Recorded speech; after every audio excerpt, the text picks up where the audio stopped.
तो ये जो सेकेंड बिट के लिए पहले फर्स्ट सरफेस में एक रिफ्रैक्शन हो रहा है, फर्स्ट सरफेस के रिफ्रैक्शन के बाद है ना फिर से रिफ्रैक्शन हो रहा है, मतलब फिर से रिफ्रैक्शन होगा, ठीक है ना, फिर रे थोड़ा बेंड करेगा, है ना, फिर रे को थोड़ा बेंड करा देते हैं, ठीक है ना।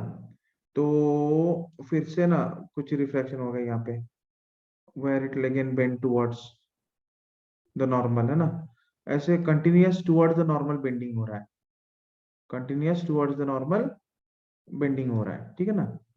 अच्छा, तो ये रे को जब हम रिट्रेस करेंगे, बेसिकली ये रे अपना पाथ रिट्रेस करना चाहिए, मतलब एक बार रिफ्रैक्शन हो रहा है फिर दोबारा रिफ्रैक्शन हो रहा है ना। तो ये जो सेकेंड रिफ्रैक्टेड रे है, बेसिकली ये जो सेकेंड रिफ्रैक्टेड रे है, this must retrace its path. तो ये जो सेकेंड रिफ्रैक्टेड रे है, इसको अपना पाथ बेसिकली रिट्रेस करना चाहिए, इस और इसको ना, और सेकेंड सरफेस को ऐसे दिखना चाहिए कि जो सेकेंड रिफ्रैक्टेड रे है वो कहाँ से आ रहा है, वो कहाँ से आ रहा है, अपने सेंटर ऑफ कर्वेचर से आ रहा है, अपने सेंटर ऑफ कर्वेचर से आ रहा है ना। तो ये जो सरफेस है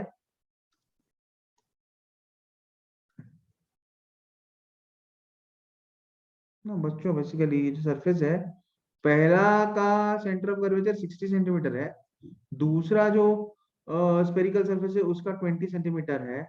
सो टेक्निकली ये जो टोटल डिस्टेंस है ना, मतलब centre curvature to the final surface, ये जो डिस्टेंस है that should be equal to 20 centimetres.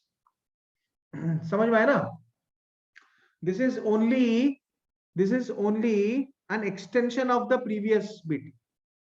अब क्या हो रहा है कि ना कनकेव सरफेस जो, मतलब है ना ऊपर का कनकेव सरफेस, उसके ऊपर जो खाली स्पेस था उसमें ना पानी भर दिया हमने, तो वहां पे और एक रिफ्रैक्टिंग मीडियम आ गया, तो वहां पे एक मीडियम आ गया जिसका कि एक रिफ्रैक्टिव इंडेक्स है, ठीक है ना।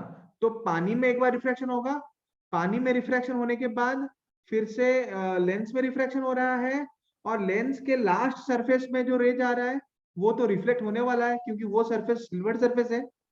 तो फाइनल रे जो है जब रीट्रेस कर रहा है अपना पाथ, ये रे जो अपना पाथ जब रीट्रेस करेगा बच्चों, है ना, तो है ना, if the image has to be formed at the object then the for the final for the final surface, है ना, the ray should appear to come from its centre of curvature, और it should appear to come from a distance of 20 centimeters, or it should appear to come from a distance of 20 centimeters। समझ में आया बच्चों।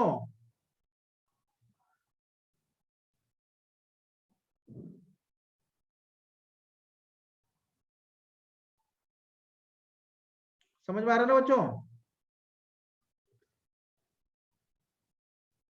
क्या बच्चों।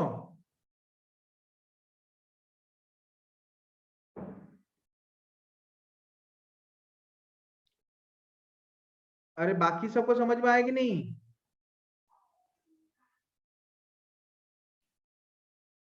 बाकी सबको समझ में आएगी नहीं बच्चों।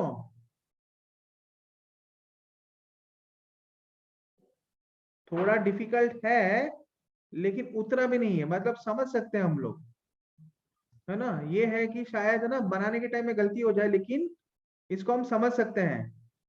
अच्छा, बाकी कोई तो रिप्लाई नहीं कर रहा, बस स्वयं और ललित को समझ में आया। दिव्य रंजन बेटा समझ में आया कि नहीं, अंकित, अमीषा, ऐश्वर्या, चिन्मयी, जिज्ञासा, माही, प्रीशा, रोनित, स्नेहाश्री, सोनिका, श्रुति, सूर्या, तुषार, सुभायन, बच्चों सबको समझ में आ रहा है, यहां तक समझ में आ रहा है, दिव्य रंजन समझ में आ रहा है। पहला रिफ्रैक्शन होगा, सेकेंड रिफ्रैक्शन होगा, लेकिन क्योंकि इमेज जो है ऑब्जेक्ट पे ही बन रहा है, मतलब फाइनल इमेज यहीं पे है, ये क्या है, ये फाइनल इमेज है, फाइनल इमेज जो है वो वहीं पे बन रहा है ना, ठीक है ना। For the final image to be formed at the same place, the ray, the final refracted ray must retrace its path. So for the last for the silvered surface, for the silvered surface which is spherical, the ray must appear as if it is coming from its center of curvature। तब जाके वो वापस उसको उसी path में भेजेगा, वापस वही रिवर्स रिफ्रैक्शन होगा, तब जाके ना वापस जो है इमेज फॉर्मेशन उसी पॉइंट में होगा, तब जो है है ना, वापस इमेज फॉर्मेशन उसी पॉइंट में होगा।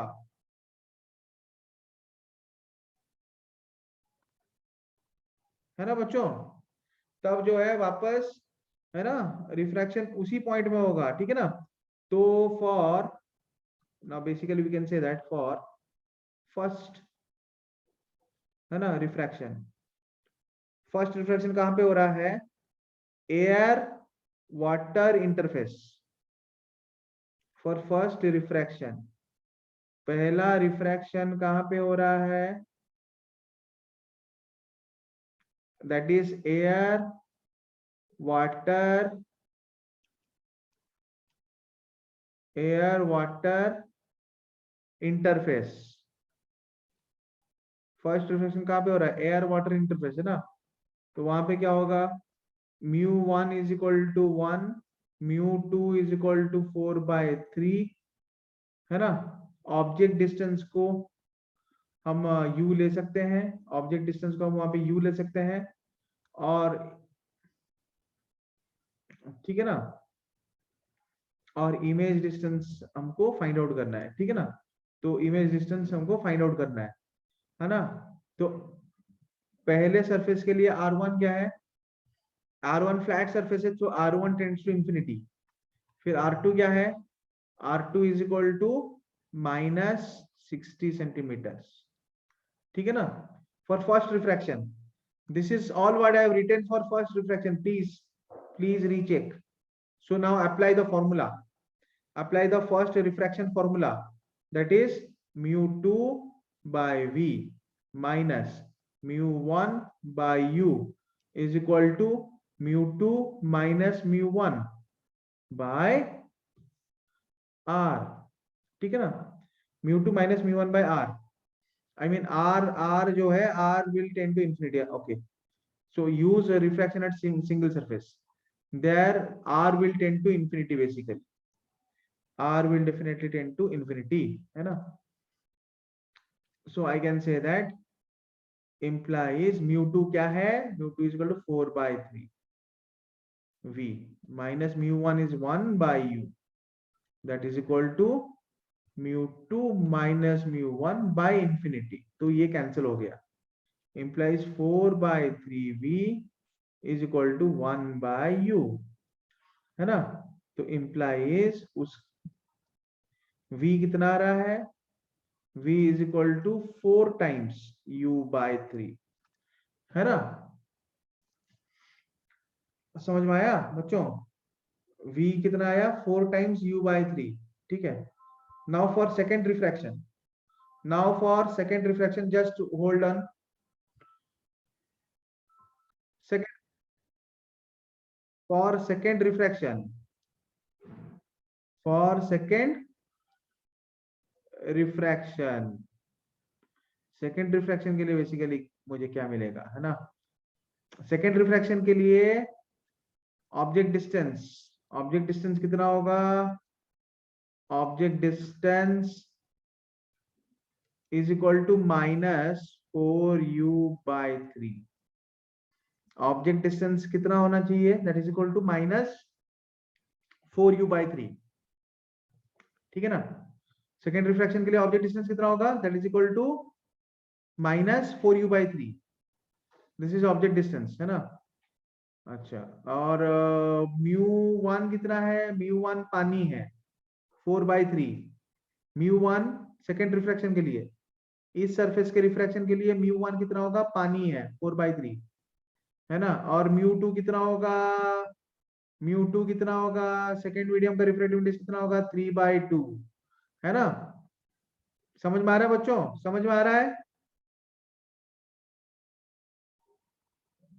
ना। फिर अप्लाई करो फॉर्मूला, अप्लाई करो फॉर्मूला,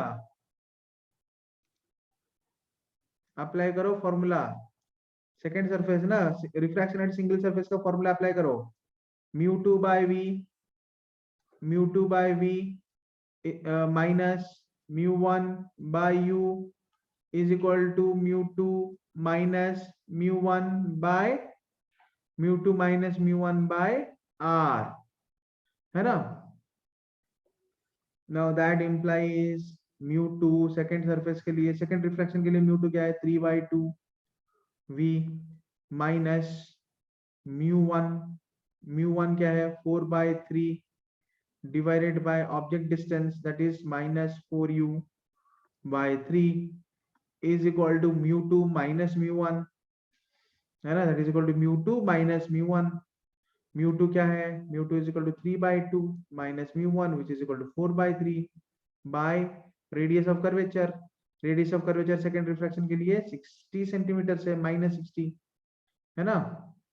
तो यहाँ पे माइनस माइनस कैंसिल करो, प्लस हो जाएगा, है ना। इम्प्लाइज 3/2v, है ना, 4/3 भी cancel, plus 1/u plus 1/u, है ना, इज इक्वल टू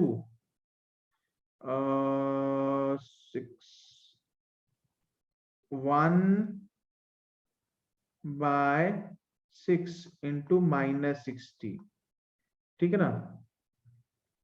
तो that implies 3/2v is equal to, है ना, माइनस ऑफ 1/u प्लस 1/360।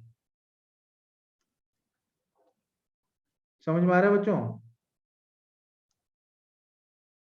थोड़ा कैलकुलेशन चेक कर लेना, है ना, थोड़ा कैलकुलेशन तुम लोग खुद से चेक कर लेना, ठीक है ना। तो बेसिकली क्या होगा यहाँ पे 1/v is equal to minus of 2/3u plus 2/3 into 1/360, ठीक है ना। तो ये 180 हो जाएगा इंटू 3 540, ठीक है ना। implies 1/v is equal to minus of 2/3u, है ना, प्लस 1/540।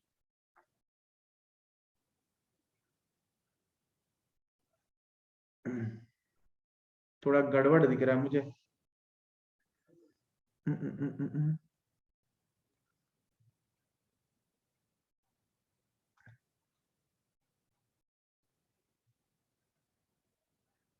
60 तो है इसका ना, 3/2v, ठीक है ना, सही है बहुत, ठीक है ना। ये हो गया 3/2v, है ना। म्यू टू का वैल्यू कितना है 3/2 है। पहले दूसरे के लिए माइनस, है ना, म्यू वन जो है 4/3u, ऑब्जेक्ट डिस्टेंस तो यहाँ पे 4u/3 है, इसका जो ऑब्जेक्ट डिस्टेंस है वो तो 4u/3 है।